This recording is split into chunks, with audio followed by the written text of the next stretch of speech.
在影片开始前，花花祝大家圣诞快乐，身体安康。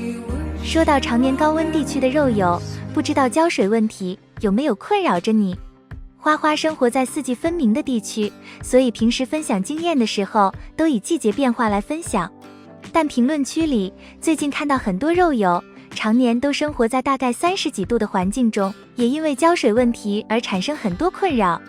那么今天我们就来详细聊一聊，像生活在马来西亚、台湾以及一些常年30度左右高温的国家或地区，到底该怎么浇水。大家好，这里是花花世界的频道。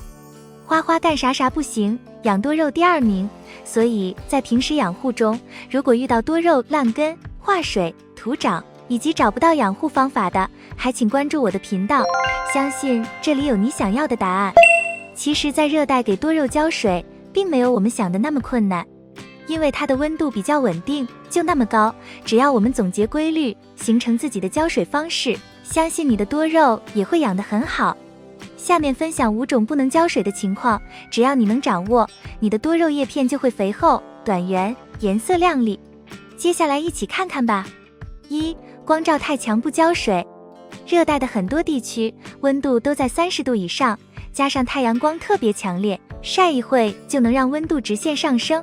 可以说只要太阳升起，从早晨到太阳落山都很强，这期间最好不要浇水。浇水之后，花盆里的水分得不到及时的挥发，就会在盆内形成一个高温高湿的环境，多肉生长在这样的环境里，很快就会烂根黑腐，严重的叶片直接化水。就算是早晨浇，若是中午的时候水分还是挥发不了，也是很危险的。所以在这样的环境下养多肉，最好的浇水时间就是太阳落山之后。需要谨记一点的是，只要晴天阳光足，就不要浇水。2. 通风不好不浇水。多肉天性怕通风不好，通风不好不但易生病虫害，而且多肉易烂根黑腐。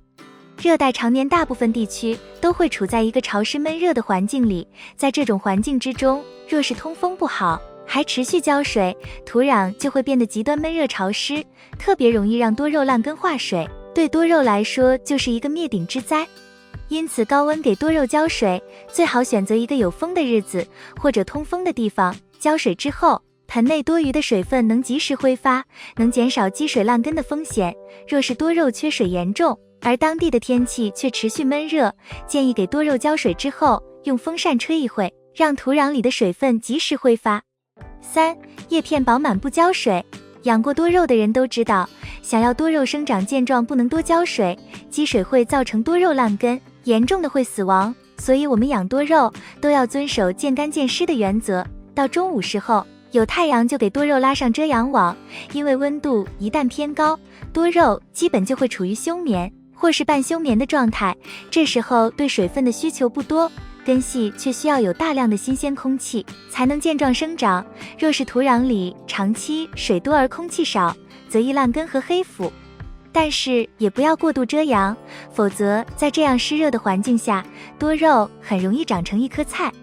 另外，很多新手养多肉都有一个疑问，见干见湿这里的干要干到什么程度？是土壤全部都干了吗？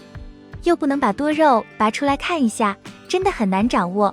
若浇水不当，肉很可能直接挂掉，真心不敢浇。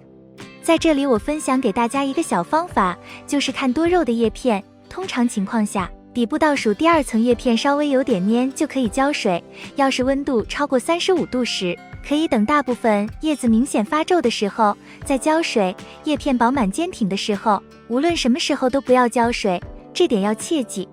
4. 新上盆的多肉别浇水。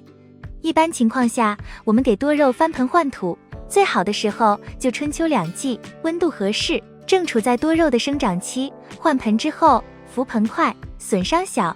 热带温度高，虽然不建议给多肉换盆，但是它常年就是这样，而且有时候会遇到给新买的多肉上盆，或是家里养的多肉出现烂根黑腐等一系列不得不换盆的情况。遇到这种情况要注意，最好用潮土上盆，上盆之后不要浇水，因为新上盆的多肉根系多少会受损，需要适应环境，无法正常的吸收水分。若是还浇水，土壤里的水分过多，根系却吸收不了，就会让土壤里的根系腐烂，难发新根难扶盆。5. 带伤的多肉不要浇水。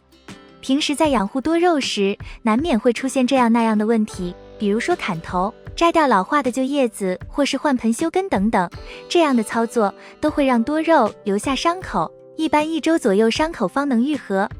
在多肉养伤期间最好不要浇水，因为伤口沾到水分会增加伤口愈合的时间，让细菌病菌有机会进入多肉体内，造成多肉黑腐烂根。6. 选择一些耐高温的多肉。说完了上面的我们怎么来应对环境，其实也可以反过来，通过改变自己的多肉，选择一些耐高温的，让高温不再是威胁，而是一种有利的条件。例如1. 冬美人。多肉冬美人耐热是出了名的，简直就是多肉界的皮氏先锋。有花友实验过，冬美人高温纯露养，不遮光，也没出啥问题。虽然温度最高的时候能到40度左右，但冬美人并不会像其他多肉一样直接晒蔫或者晒焦、掉叶子等。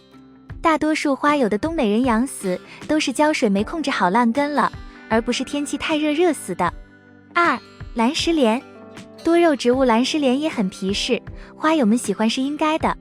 蓝石莲耐热能力强，30多度很少会出现黑腐、化水等问题。高温给多肉浇水，你还有什么办法？不妨留言告诉我们吧。今天的内容到这里就结束了，影片内容纯属个人兴趣以及意见，不代表专业种植意见，还望专业的老师不要介意。花花制作视频不容易，喜欢的话请点赞，并多多帮花花转发。感谢你的观看，感谢粉丝一直以来的喜欢和支持，我们下期见。